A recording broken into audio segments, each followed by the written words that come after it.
Honeywell MT4000 series servomotor repairing. MT4000 সিরিজের সার্ভোমোটরগুলো normally বার্নারের air এবং gaseous fuel কন্ট্রোলের জন্য ব্যবহৃত হয়ে থাকে।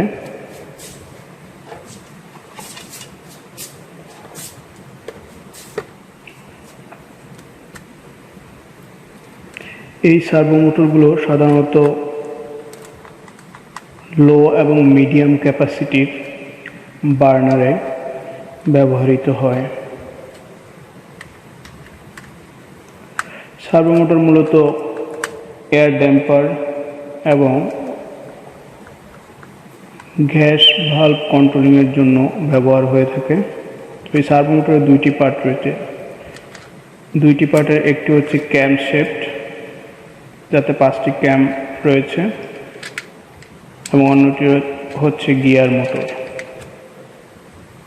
এই গিয়ার মোটরের কাপলিংয়ের মাধ্যমে ক্যামশ্যাফটের সাথে সংযুক্ত থাকে। মূলত গিয়ার মোটরটি পাওয়ার সাপ্লাই পাওয়ার পরে ক্লকওয়াইজ এবং অ্যান্টি ক্লকওয়াইজ মুভ করে,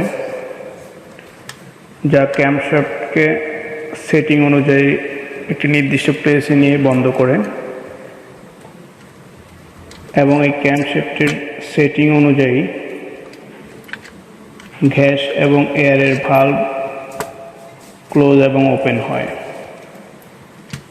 তো এই গিয়ার মোটরের অনেকগুলো পিনিয়ন রয়েছে, গিয়ার পিনিয়ন। সাধারণত আফটার লং টাইম এই গিয়ার পিনিয়ন মোটরের সমস্যা দেখা দেয়। তো এই মোটরটি রিপেয়ার করার জন্য আমরা গিয়ার সেট ইউনিটটি খুলব।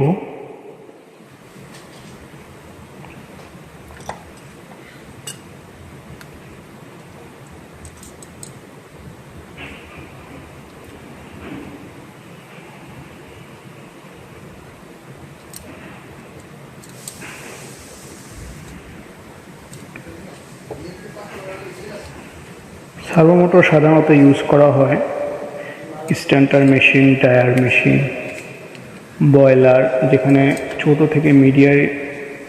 ছোট থেকে বা লো থেকে মিডিয়াম আকারের বার্নার ইউজ করা হয়ে থাকে। ওই সকল ক্ষেত্রে এই ধরনের সার্ভোমোটরগুলো ইউজ হয়ে থাকে। তো এখানে অনেকগুলো গিয়ার পিনিয়ন রয়েছে। সবচেয়ে ছোট যে পিনিয়নটি রয়েছে সেটি আমরা বের করার জন্য পার্শ্ববর্তী পিনিয়নটি বের করলাম। এখন ছোট পিনিয়নটি বের করলাম। এই পিনিয়নটি অনেকগুলো টিথ রয়েছে, যে টিথগুলো ড্যামেজ হয়ে গেছে, যার দরুন এই গিয়ার পিনিয়নটি এখন ড্যামেজ। আমরা এখানে একটি নিউ পিনিয়ন সেট করব, যা টেফলন ফাইবার মেড। এই টেফলন ফাইবার মেড পিনিয়নটি দ্বারা আমরা ড্যামেজ পিনিয়নটি রিপ্লেস করব। খুব সাবধানে পিনিয়নটি সেট করতে হবে, যাতে অন্য পিনিয়নের সাথে যথাযথভাবে পিনিয়নটি সংযুক্ত হয়, কারণ এই টোটাল পিনিয়ন সেটগুলোর মাধ্যমেই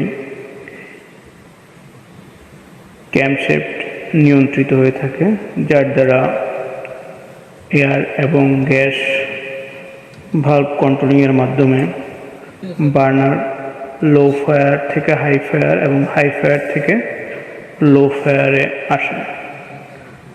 তো এখানে কিছুটা গ্রিজ দিতে হবে, যেহেতু এটা অলওয়েজ মুভমেন্টের উপরেই থাকবে। তো আমরা কিছুটা গ্রিজিং করে নিলাম। এই পিনিয়নের অনেকগুলো বৈশিষ্ট্য রয়েছে, যা থেকে মিডিয়াম সাইজের বার্নারের জন্য খুবই উপযোগী। তো পিনিয়নটিতে আমরা সেট করলাম গিয়ার পিনিয়ন ইউনিটে। একটি নতুন পিনিয়ন সেট করার পরে পুরো গিয়ার সেটটি সেট করে নিলাম। এখানে একটি প্লাস্টিকের কাপলিং রয়েছে, যার দ্বারা ক্যামশ্যাফটের সাথে সেটিং হবে। তো গিয়ার মোটর ইউনিটটি বেজে বসিয়ে দিলাম। আর্থিং কেবল কানেক্টেড করলাম।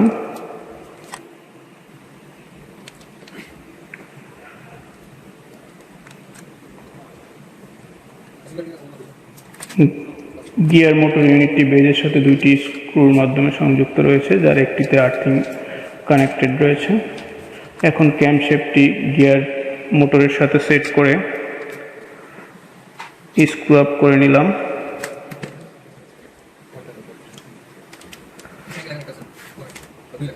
এই সার্ভো মোটরটি এখন অপারেশনের জন্য রেডি রয়েছে। এর ইলেকট্রিক্যাল টার্মিনালে 1 নম্বর পিনটি নিউট্রাল,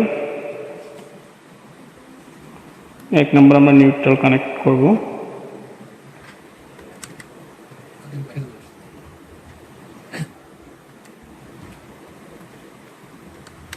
এবং number 2 drive to low fire.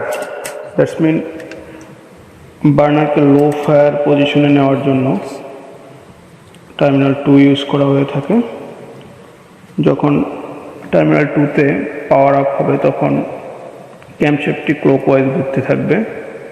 Clockwise রোটেটের ফলে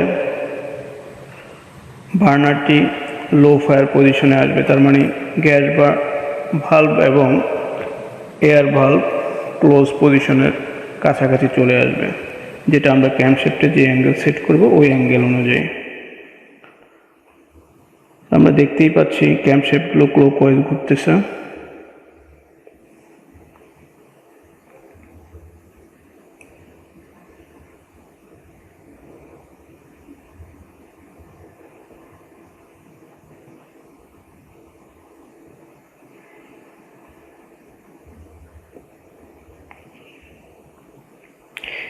এখন আমরা একই পাওয়ারটি যদি রিমুভ করে টার্মিনাল 3তে কানেক্ট করি, যাতে করে বার্নারটির লো পজিশন থেকে হাই পজিশনে যায়। তার মানে এখন ক্যামশ্যাফটটি এন্টি ক্লকওয়াইজ রোটেট করতে থাকবে। আমরা power up 3 number 3rd number terminal 3তে পাওয়ার আপ করার পরে ক্যামশ্যাফটটি এন্টি ক্লকওয়াইজ রোটেট করতে শুরু করলো, যার দরুন এই সার্ভো মোটরের যে শেপ রয়েছে এই শেপটির সাথে যে কাপলিং, ওই কাপলিংয়ের মাধ্যমে গ্যাস এবং এয়ারের বা ড্যাম্পার পজিশন ম্যাক্সিমাম ওপেন হতে থাকবে এবং বার্নারটি হাই ফ্লেমে জ্বলতে থাকবে। তার মানে বার্নারের পজিশন লো থেকে হাইতে যাবে।